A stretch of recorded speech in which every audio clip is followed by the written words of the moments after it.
Monsieur le Président, on voit en effet que le ministre des Affaires étrangères est comme aux douanes. Il n'a rien à déclarer. Je comprends, il n'était pas dans les rencontres où on a fait le stratagème pour le G8. Le vérificateur général a été incapable de déterminer qui a autorisé le budget pour la caisse occulte du G8. Pourtant, dans les documents que nous avons obtenus, le ministre dit au maire clairement que le budget sera déterminé par le bureau du premier ministre.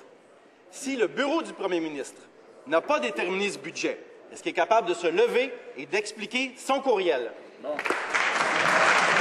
Madame le ministre des Affaires étrangères. Le vérificateur général a déjà publié son rapport il y a quelque temps. Il y a une copie du rapport qui a été présenté aux électeurs avant les élections. Le vérificateur général a fait des observations sur la façon dont on peut améliorer notre façon de faire les choses. Nous acceptons ces recommandations. Ce qui s'est produit, c'est que 32 projets ont été financés. Ils ont été réalisés sans avoir même épuisé tout leur budget et ils bénéficieront de la population de l'Ontario. Monsieur le Président, le ministre des Affaires étrangères, comme toujours, nous présente un beau spectacle. Par contre, ce que les Canadiens veulent, c'est de la transparence et la vérité. C'est pas ce ministre qui a écrit ces courriels-là. C'est pas lui qui a participé aux réunions.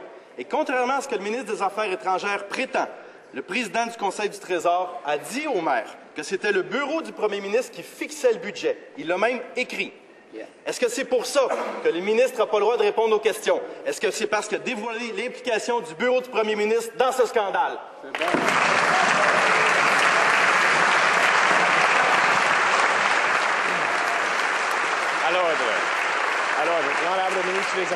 Le ministre des Affaires étrangères. Monsieur le Président, 32 projets ont été appuyés par Infrastructure Canada pour la création d'emplois et la croissance économique. Ils ont tous été réalisés. Il y a eu 32 ententes de contribution pour ces projets. Je les ai approuvés. Chacun de ces projets a bénéficié aux contribuables et continuera de leur bénéficier dans les années à venir. Le député